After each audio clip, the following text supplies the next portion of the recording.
Hello বন্ধুরা, আসসালামু আলাইকুম রহমতুল্লাহি ওয়া বারাকাতুহু। আপনারা সবাই কেমন আছেন? আশা করি সবাই ভালো আছেন। দেখেন বন্ধুরা, আজকে আমরা জঙ্গলে চলে আসলাম। আসলে জঙ্গলে মঙ্গল। আসলে আমি আর সেলিম ভাই চলে আসলাম জঙ্গলে। জঙ্গলে আসলে একটা মৌমাছির ভাষা আছে, জঙ্গলি মৌমাছি যেটাকে বলা হয়, বড় বড় মৌমাছি, বিশাল এক বড় মৌমাছি। যখন আমাকে ফোন করলো, আজকে আর কাজে না গিয়ে আমি মৌমাছির ভাষাটা ভাঙতে আসছি আর কি।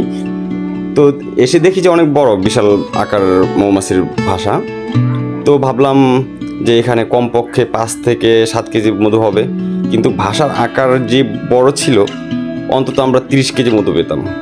যদি আর কমপক্ষে আর 1 সপ্তাহ থেকে 10 দিন আগে ভাষাটা ভাঙতে পারতাম, তো কমপক্ষে 30 কেজি মধু আমরা সংগ্রহ করতে পারতাম। যাক, আলহামদুলিল্লাহ।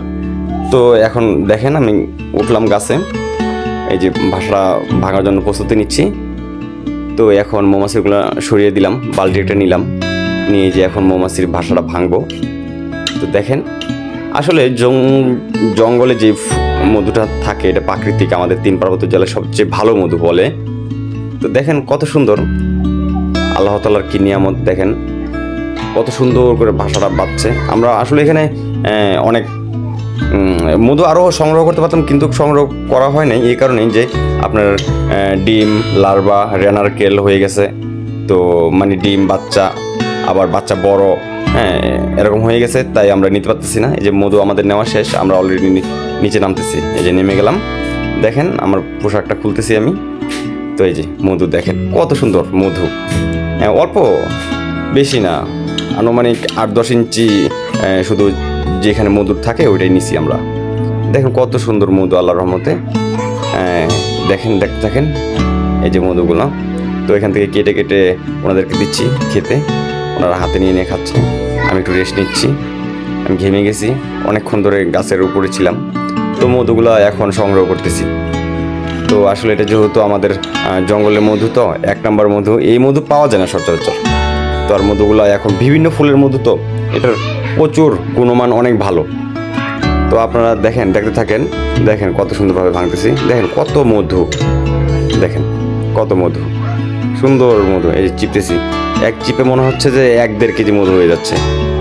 আল্লাহর রহমতে ভালোই মধু হয়েছে, কিন্তু যদি আমরা সব আরও 8-10 দিন আগে নিতে পারতাম, তাহলে 100% আমরা 20 থেকে 30 কেজি মধু নিতে পারতাম।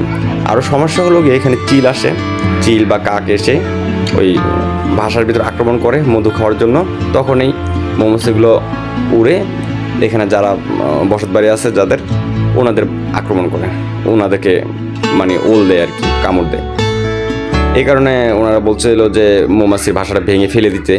তো আমি বললাম যে না, আসলে আর 1-2 মাস পরে আমরা আবার মধু সংগ্রহ করতে পারবো, তাই আর ভাষাটা ফেলে দেয়নি, শুধু মধুটাই কেটে নিয়ে আসছি। দেখেন আমাদের বিহুদা বসে আছে, পোকা খাচ্ছে, এই যে আমি মধু নিচ্ছি। দেখেন প্রাকৃতিক মধু, কত সুন্দর মধু। মধু নেওয়া হচ্ছে, দেখতে থাকেন।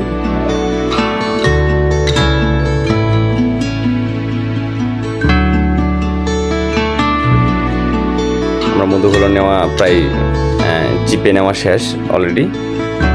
এখন আমরা মোটামুটি সেকে এগুলো বোতল ভরে ফেলবো আর কি। তো আল্লাহর রহমতে তারপরও কম হয় নাই, মোটামুটি 2 কেজি হবে। 2 লিটার না, 2 কেজি। মধুর তো ওজন বেশি, তাই আর কি 2 কেজির মতো হবে মধু। তো এখন মধুগুলো আমরা ভরে ফেলবো বোতলে, ছেঁকে বোতলে ভরে ফেলবো।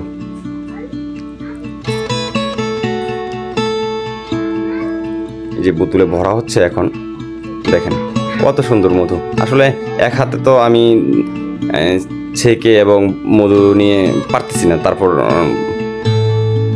ভাইকে বললাম যে আপনি একটু ঢালেন, কারণ মধুর ওজন বেশি। তো এই যে অলরেডি ঢালা শেষ। এখানে প্রায় 2 কেজির মতো মধু হবে। এই যে মধু মোটামুটি ঢালা শেষ পর্যায়ে, ঢালা হয়ে যাচ্ছে।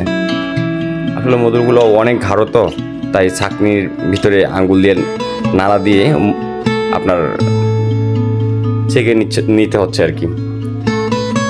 বেশি গাঢ় তো, আর ছাঁকনিও আপনার নেটটা চিকুন জালি, এই কারণে। দেখেন মধুগুলো কত ফ্রেশ, কত সুন্দর। আসলে এসব মধু পাওয়া যায় না সচরাচর। আমরা অনেকের বাসা বাড়িতে মধুমাছি আসলে আমরা আগুন দিয়ে পুড়ে ফেলি, কেউ এই ভুল কাজ করবেন না।